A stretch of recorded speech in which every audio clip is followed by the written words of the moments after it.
Hello everyone, आज date है 7 दिसंबर। तो आज हम 2 दिन का करंट अफेयर देखेंगे जो हमारे एग्जाम के लिए मोस्ट इम्पॉर्टेंट होंगे।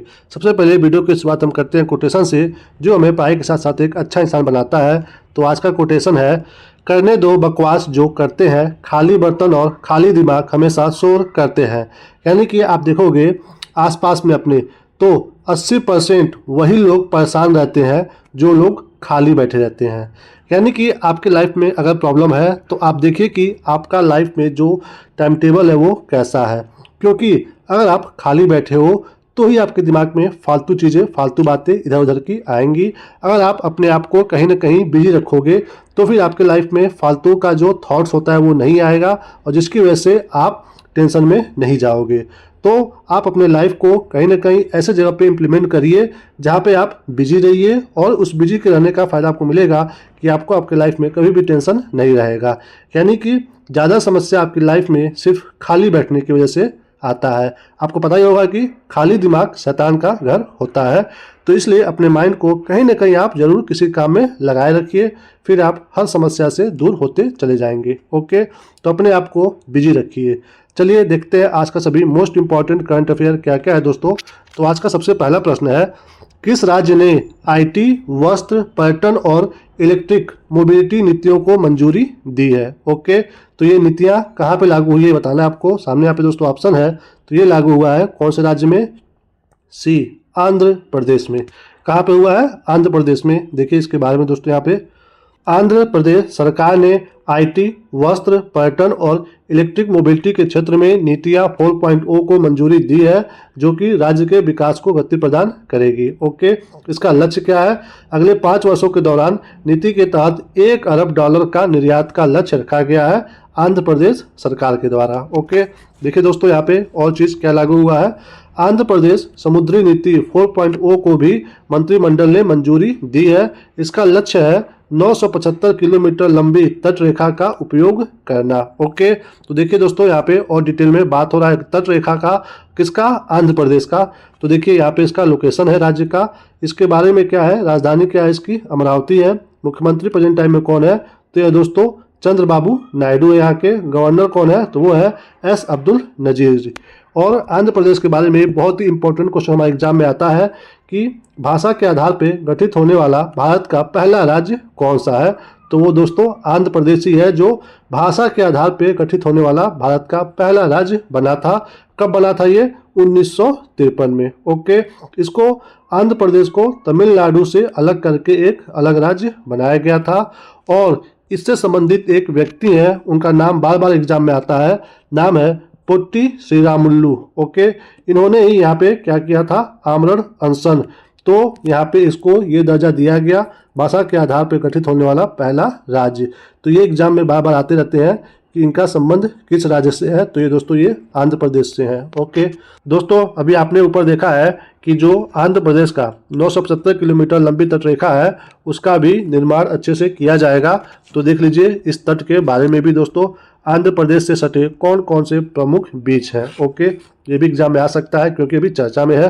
तो इस बीच का नाम जो लिखा है आप इसको वीडियो रोक करके पढ़ सकते हो। इसमें से कोई भी अगर बीच पूछे कि कहाँ पे है, कौन से राज्य में है, तो ये सब कहाँ पे है? आंध्र प्रदेश राज्य में है। ओके, तो इसको आप अच्छे से एक बार देख लीजिएगा। बात हो रहा है तटों का, तो देख लीजिए कि पूरे भारत में कौन कौन से राज्य हैं जो तट से लगे हुए हैं। तो टोटल अगर नंबर पूछे तो 9 राज्य हैं, गुजरात, महाराष्ट्र, गोवा, कर्नाटक, केरल, तमिलनाडु, आंध्र प्रदेश, उड़ीसा और पश्चिम बंगाल। ये इसका ऐसे लोकेशन है। और टोटल इसका लंबाई कितना है तटों का? तो वो है 7516.6 किलोमीटर, जिसमें मेन लैंड से जो टच है वो है 5422। और अगर आप आइलैंड जो कि अंडमान निकोबार और लक्षद्वीप को ऐड कर लोगे तो 2094 बढ़ जाता है। तो ये टोटल मिलकर के हो जाता है 7516.6 किलोमीटर। ओके, सबसे लंबा किसका है? गुजरात का है। सबसे लंबा कितना है? 1600 किलोमीटर। और सबसे छोटा किसका है? गोवा का, सिर्फ और सिर्फ 131 किलोमीटर। तो ये टॉप पे है तट रेखा में। ओके दोस्तों, चलिए चलते हैं अगले प्रश्न पे। अगला क्या है? Men's hockey junior Asia cup 2024 का खिताब किसने जीता है? तो कौन से कप की बात हो रही है? मेंस हॉकी की, जो कि जूनियर एशिया कप है। ओके, तो किसने जीता है दोस्तों ये बताना है। सामने यहाँ पे ऑप्शन है, तो ये जीता है अपना प्यारा भारत। ओके, चलिए देखिए इसके बारे में दोस्तों। यहाँ पे ये देखिए दोस्तों, यहाँ पे अपना प्यारा भारत जीता है। किसको हराया? ये पाकिस्तान को, और इसको हरा करके ये 5वीं बार इस खिताब का चैंपियन बना है भारत। ओके, यानी कि ये 5वीं जीत है भारत की। अपनी जीत से पहले भारतीय टीम ने, यानी कि जब 5 बार जीता है, तो इससे पहले कब जीता था? पहली बार 2004 में, फिर 2008 में, फिर 15 में, फिर 23 में, और अब जाकर के 24 में। ओके, और ये कहाँ पे हुआ है? ये 11वें नंबर का पुरुष हॉकी जूनियर एशिया कप ये हुआ है मस्कट में, जो कि ओमान देश में खेला गया है। ओके, और ये किसके द्वारा कराया गया था ये प्रतियोगिता? ये दोस्तों एशियाई हॉकी महासंघ के द्वारा कराया गया था। तो चलिए देख लेते हैं इसके भी बारे में। ओके, एशियाई हॉकी महासंघ, ओके, स्थापना कब हुआ था? 1958 में हुआ था, और इसका मुख्यालय कहाँ पे है? मलेशिया देश में स्थित है। और इसको स्थापित किए थे 5 देश मिलकर के। कौन कौन से? भारत, जापान, कोरिया, गणराज्य, मलेशिया और पाकिस्तान। ये 5 देशों ने बनाया था एशिया हॉकी महासंघ। ओके, तो ये ईयर स्थापना का और हेडक्वार्टर आपके एग्जाम में आ सकता है। चलिए दोस्तों चलते हैं अगले प्रश्न पे। अगला क्या है? हाल ही में 20वीं एशियाई महिला हैंडबॉल चैंपियनशिप कहाँ शुरू हुई है? तो दोस्तों ध्यान दीजिए क्या पूछ रहा है। 20वीं नंबर की है ये महिलाओं की हैंडबॉल प्रतियोगिता है। तो कहाँ पे शुरू हुई है ये आपको बताना है। सामने दोस्तों यहाँ पे ऑप्शन है। तो ये शुरू हुआ है अपने दिल्ली में। कहाँ शुरू हुआ है? भारत के दिल्ली में शुरू हुआ है। देखिए इसके बारे में। इस चैंपियनशिप का ये 20वां संस्करण कहाँ पे होने वाला था? पहले ये कजाकिस्तान में होने वाला था, लेकिन बाद में चेंज होकर के कहाँ होना ये तय हुआ? भारत में। ओके, और इसी के साथ ये पहली बार है जब भारत एशियाई महिला हैंडबॉल चैंपियनशिप की मेजबानी कर रहा है, यानी कि इससे पहले कभी नहीं हुआ था। और इस साल भी ये होने वाला था कजाकिस्तान में, लेकिन अब चेंज होकर के भारत में हो रहा है। तो ये पहली बार है। ओके, ये शुरुआत कब हुआ था? 1987 में जॉर्डन के अम्मान में पहली बार ये किया गया था, जिसमें कौन जीता था? दक्षिण कोरिया। ओके, पहली बार दक्षिण कोरिया इस चैंपियनशिप में सबसे सफल टीम है। ओके, जिसने 16 बार इसको जीता है। किसकी बात हो रही है? ये एशियाई महिला हैंडबॉल चैंपियनशिप की। दोस्तों अब तक जितनी बार भी ये हुआ है उसमें 8 बार भारत ने भाग लिया है, जिसमें उसका सर्वश्रेष्ठ प्रदर्शन कौन सा रहा है? 2000 में और 2022 में। उस समय भी ये 6वें स्थान पे रहा है, यानी कि 6वें रैंक से ऊपर अभी तक भारत इसमें नहीं आया है। ओके दोस्तों, ये किसके द्वारा कराया जाता है? ये एशियाई हैंडबॉल महासंघ के द्वारा कराया जाता है, और ये हर साल नहीं होता है, ये हर दूसरे वर्ष में आयोजित किया जाता है, यानी कि 2-2 साल पे ये होता है। देखिए दोस्तों यहाँ पे एशियाई हैंडबॉल महासंघ के बारे में जो इसको करवा रहा है। इसका गठन कब हुआ था? एशियाई हैंडबॉल महासंघ का 26 अगस्त 1974 में। कहाँ पे? किस देश में? ईरान में। उसके देश कितने हैं? 40 सदस्य देश। और मुख्यालय कहाँ पे है? कुवैत में। देखिए ध्यान दीजिए, गठन हुआ था ईरान में, बट हेडक्वार्टर है कुवैत में। ओके दोस्तों, जैसा ये एशियाई हैंडबॉल महासंघ है, वैसे ही एक भारतीय हैंडबॉल संघ है भारत के लिए, जो कि एशियाई हैंडबॉल महासंघ का ही सदस्य है। इसका मुख्यालय कहाँ पे है? भारत के लखनऊ शहर में है। ओके, इसका स्थापना कौन किया था? रोहतक के जगत सिंह चौहान ने। ओके दोस्तों, और प्रथम सीनियर राष्ट्रीय हैंडबॉल चैंपियनशिप कब हुआ था? 1972 में। कहाँ पे हुआ था? रोहतक में। ठीक है, उसमें हरियाणा ने स्वर्ण पदक जीता था और विदर्भ ने रजत पदक जीता था। तो ये पहली बार हुआ था भारत में हैंडबॉल, जिसमें हरियाणा विजयी रहा था 1972 में। चलिए देखते हैं अगला प्रश्न। अगला क्या है दोस्तों? हाल ही में राज मनचंदा का निधन हुआ है, वे कौन थे? तो बताना है कि राम मनचंदा कौन थे। सामने दोस्तों यहाँ पे ऑप्शन है। तो ये थे दोस्तों प्लेयर ए, खिलाड़ी थे ये राम मनचंदा जी। देखिए कौन से प्लेयर थे ये इनकी फोटो है। और दोस्तों इम्पोर्टेंट ऐसे पर्सनालिटी तब हो जाते हैं जब हमारे देश के कोई पर्सनालिटी फेमस उनके लिए शोक जताए। तो पीएम मोदी जी ने जताया है शोक, इसलिए ये मोस्ट इम्पोर्टेंट हो जाते हैं। तो दोस्तों ये कौन से प्लेयर रहे हैं? स्क्वैश प्लेयर रहे हैं, जिनका निधन हो गया है 79 वर्ष की आयु में। और दोस्तों ये 6 बार के भारतीय स्क्वैश चैंपियन रहे हैं, और इनको अर्जुन पुरस्कार भी दिया गया है। और इन्हें प्यार से क्या उपनाम दिया गया था? Old fox. तो ये भी ध्यान दीजिएगा कि ओल्ड फॉक्स किसे कहा जाता है? राम मनचंदा जी को। और ये जो इनको अर्जुन पुरस्कार मिला था ये 1983 में दिया गया था। ये इनकी फोटो है यहाँ पे खेलते हुए, यहाँ पे लिखा हुआ है शोक जताया गया है। ओके दोस्तों, चलिए चलते हैं अगले प्रश्न पे। अगला क्या है, नंदी नदैतवाह को हाल ही में किस देश की पहली महिला राष्ट्रपति के रूप में चुना गया है। तो दोस्तों मोस्ट इम्पॉर्टेंट है क्योंकि ये उस देश की पहली महिला राष्ट्रपति है। तो ये कौन से देश की बात हो रहा है, सामने यहाँ पे ऑप्शन है। तो दोस्तों ये बनी है नामीबिया की पहली महिला राष्ट्रपति। देखिए यहाँ पे इनके बारे में, ये दोस्तों इनकी फोटो, और ये 5वीं नंबर की बनी है। ओके, राष्ट्रपति और महिलाओं में ये पहली महिला राष्ट्रपति बनी है। वर्तमान में अफ्रीका की राष्ट्रपति बनने वाली ये दूसरी महिला होंगी, यानी कि पूरे अफ्रीका में देखा जाए तो ये दूसरे नंबर की महिला राष्ट्रपति बनी है। इनसे पहले यानी कि पहले पे कौन रहा है, तंजानिया की सामिया सुलूहु हसन। ओके, ये पहले बनी हुई थी अफ्रीका की महिला राष्ट्रपति, अब ये दूसरे नंबर की बन गई हैं, जो कि अफ्रीका की नामीबिया देश की रहने वाली हैं। दोस्तों तंजानिया की बात हो रही है, तो ये देखिए तंजानिया यहाँ पे अफ्रीका में, यहाँ पे इसका लोकेशन है। और राष्ट्रपति का कार्यकाल नामीबिया में कितने वर्ष का होता है, 5 वर्ष का होता है।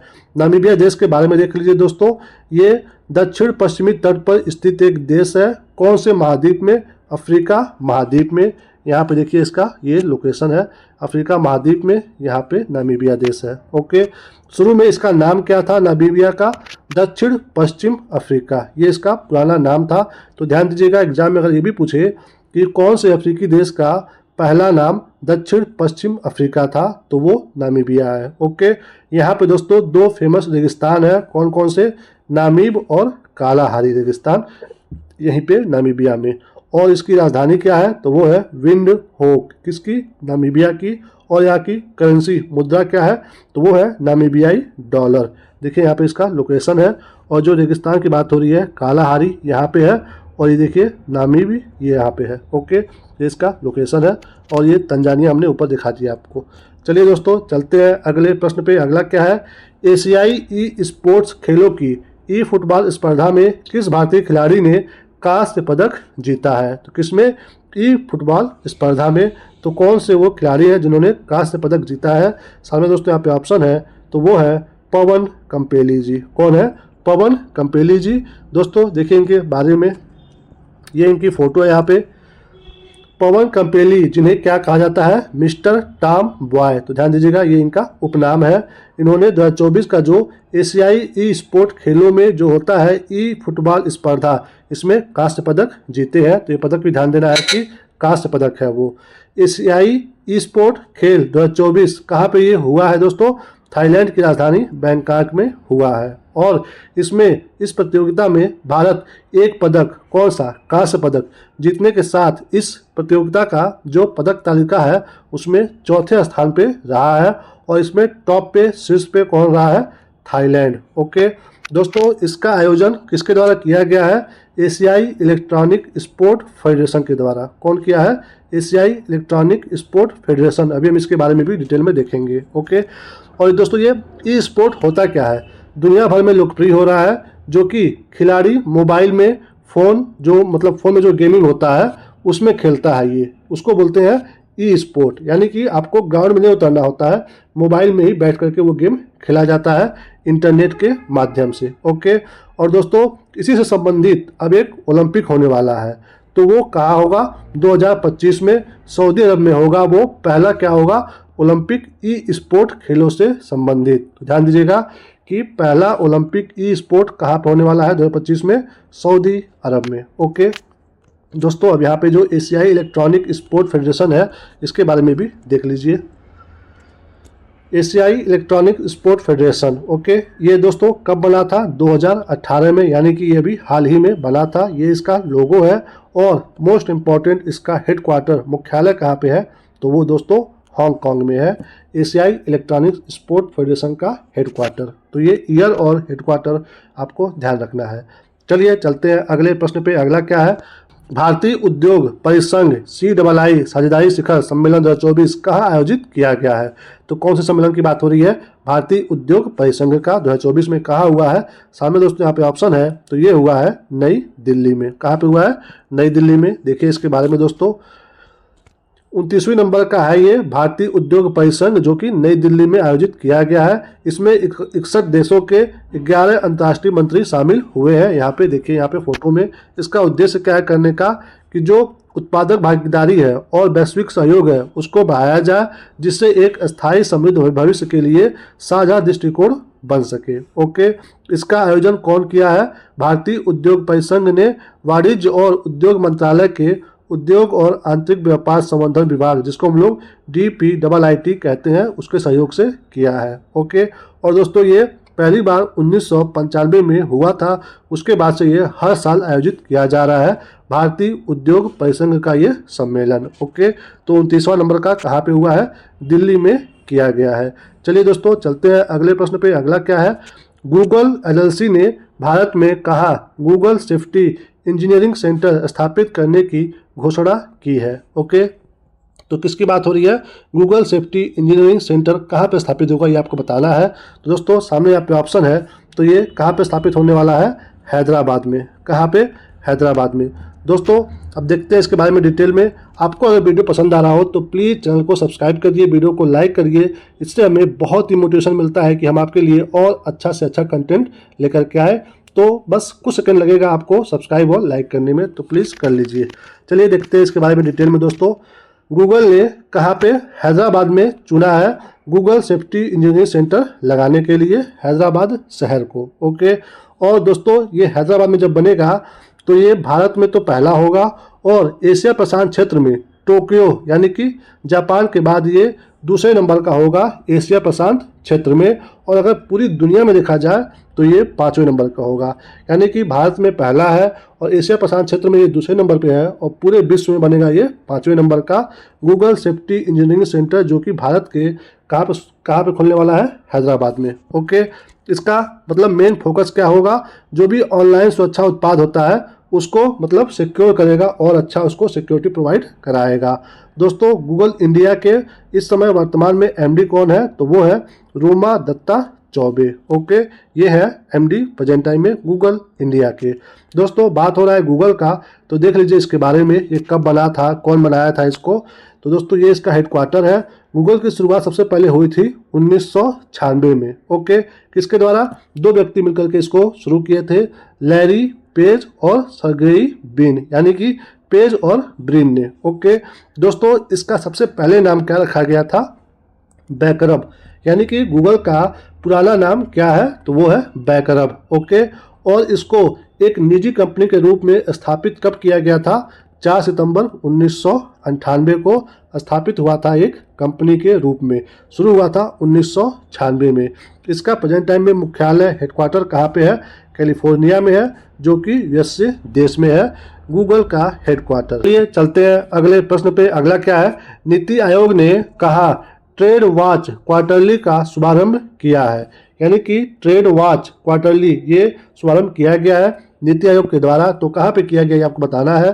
सामने दोस्तों ऑप्शन है, तो ये किया गया है C नई दिल्ली में। देखिए इसके बारे में क्या है ये दोस्तों। ये नीति आयोग के उपाध्यक्ष कौन है? सुमन बेरी। इनके द्वारा नई दिल्ली में भारत के व्यापार सांख्यिकी आंकड़ों का विश्लेषण करते हुए ट्रेड वॉच क्वार्टरली लॉन्च किया गया है, यानी कि ये क्या है?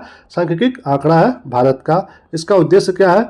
भारत की व्यापार गतिशीलता के बारे में समय पर जानकारी प्रदान करना, ये उद्देश्य है इसका। ओके, और 2024 में ये क्या बता रहा है कि जो भारत का जो तिमाही जो प्रदर्शन है वो कैसा है? स्थिरता दिखा रहा है और मध्यम वृद्धि दिखा रहा है।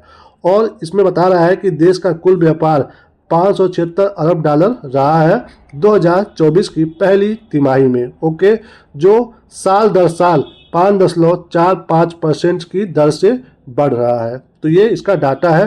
तो ये सब उतना जानने की ज़रूरत नहीं है, बस ये जानिए कि किसके द्वारा पब्लिश किया गया है और कहाँ पे किया गया है। तो पब्लिश कौन किया है? नीति आयोग। तो इसके बारे में भी देख लीजिए दोस्तों। नीति आयोग का फुल फॉर्म क्या है? National institution for transforming India. ये बार बार एग्जाम में पूछता है फुल फॉर्म, तो ध्यान दीजिए। इसका गठन हुआ था 1 जनवरी 2015 में, और ये किसका स्थान लिया था? योजना आयोग का, जो 1950 में बना था। इसका उद्देश्य क्या है? नीति आयोग का सभी राज्यों को एक साथ मिला करके राष्ट्रीय हितों में काम करना, जो कि एक साझा मंच प्रदान करता है नीति आयोग। और इसके अध्यक्ष कौन होते हैं? भारत के प्रधानमंत्री, यानी कि जो भी भारत के पीएम होते हैं वो इसके ऑटोमेटिक क्या बन जाते हैं? अध्यक्ष बन जाते हैं। तो ये था दोस्तों नीति आयोग के बारे में। चलिए चलते हैं अब अगले प्रश्न पे। अगला क्या है? हाल ही में अष्टलक्ष्मी महोत्सव का उद्घाटन किसने किया है? तो कौन सा महोत्सव है? अष्टलक्ष्मी महोत्सव। तो दोस्तों सामने यहाँ पे ऑप्शन है, तो इसका उद्घाटन किया गया है ए, नरेंद्र मोदी जी के द्वारा। ओके, देखिए इसके बारे में दोस्तों, ये कहाँ पे हुआ है? पीएम मोदी ने 6 से 8 दिसंबर तक चलने वाले 3 दिवसीय अष्टलक्ष्मी महोत्सव का भारत मंडपम में उद्घाटन किया है। ये पूर्वोत्तर भारत की कला, शिल्प और परंपराओं का मतलब उजागर करता है, जिसका शुरुआत कहाँ पे किया गया? उद्घाटन दिल्ली में। और यह कार्यक्रम उत्तर पूर्वी क्षेत्र विकास मंत्रालय के द्वारा आयोजित किया जा रहा है। दोस्तों आपने ये न्यूज़ देख लिया, ये कब का है? देखिए अभी यहाँ पे 6 से 8 दिसंबर के बारे में। ओके, यानी कि ये दिसंबर में हो रहा है ना, लेकिन अभी हाल ही में पेपर हुआ है रेलवे का। कौन सा? एएलपी का जो स्टेज 1 हुआ है, उसमें सोचिए इससे क्वेश्चन आ गया है। मतलब ये इवेंट अभी हुआ भी नहीं है, अभी चर्चा में है कि होने वाला है दिसंबर में, और नवंबर में पेपर जो हो रहा है उसमें इसके बारे में पूछ दिया है। और पूछा भी है तो क्या पूछा है मैं आपको दिखाता हूँ, आपको लाइव एग्जाम्पल के रूप में। ये देखिए, ये एएलपी का पेपर है, 28 तारीख को एग्ज़ाम था, और ये दूसरे मीटिंग का पेपर है, और एएलपी का ये स्टेज 1 का पेपर है। और देखिए इसमें पूछा क्या है, यहाँ पे मैं आपको जूम करके दिखा रहा हूँ। दिसंबर 2024 में अष्टलक्ष्मी महोत्सव कितने दिनों तक मनाया जाएगा? देखिए मतलब ये करंट अफेयर है, एग्जाम के बाद जो चीज़ होने वाला है उसके बारे में पूछ रहा है, और पूछ भी क्या रहा है कि कितने दिन तक चलेगा। इसलिए मैं आपको जब भी कुछ बताता हूँ तो ये जरूर बताता हूँ कि 2 दिन चलेगा, 4 दिन चलेगा, क्योंकि देखिए यहाँ पे पूछ रहा है 3 दिन तक। और मतलब सोचिए ये फ्यूचर की बात हो रहा है ना, लड़का इतना कहाँ पढ़ के जाएगा। तो इसीलिए जिस बच्चे ने भेजा है उसने इसको अटेम्प्ट नहीं किया था। मतलब सोचिए कितना डीप पूछ रहा है क्वेश्चन। इसलिए हम आपको जो भी स्लाइड में बताते हैं, पढ़ाते हैं, तो आप उसको ध्यान से देखा करिए कि मैं क्या क्या बोल रहा हूँ, क्या क्या हाईलाइट कर रहा हूँ। वो आपके एग्जाम के लिए मोस्ट इंपॉर्टेंट होता है। तो मैंने सोचा कि आपको ये बता दूँ कि करंट अफेयर के बारे में आप इतना पढ़ते हो तो अप्रोच क्या होना चाहिए, कि पढ़ना कैसे चाहिए। देखिए मतलब ये एग्जाम हो रहा है 28 नवंबर को, और जो होने वाला है दिसंबर में उसके बारे में यहाँ पे पूछ दिया है, वो भी इतना डीप। तो ध्यान दीजिए, ऐसे हमें पढ़ाई करना है। ऐसे मेरे पास और भी क्वेश्चन है, अगर आप कहोगे तो मैं उसके बारे में भी आपको अच्छे से बता दूंगा। वो आप जब कमेंट करोगे कि हमें चाहिए तब मैं आपको बताऊंगा अच्छे से। ओके, चलिए दोस्तों इसी के साथ इस वीडियो को यहीं पे हम समाप्त करते हैं। Thank you for watching. इस वीडियो से आपकी थोड़ी सी भी जानकारी बढ़ी हो, थोड़ी सी भी, तो प्लीज़ चैनल को सब्सक्राइब जरूर करिए, वीडियो को लाइक करिए, और दोस्तों में शेयर करके बताइए कि यहाँ पे एक अच्छा सा क्लास पढ़ाया जाता है। वो भी इसको देखेंगे, वो भी आगे बढ़ेंगे। और वीडियो आपको अच्छा या बुरा जैसा भी लगा हो, आप एक कमेंट करिए, वो हमें बहुत ही मोटिवेट करेगा। तब तक के लिए अपना ख्याल रखिए और मुस्कुराते रहिए। मिलेंगे हम आपको अगले वीडियो में। Take care, bye bye, Vande Mataram.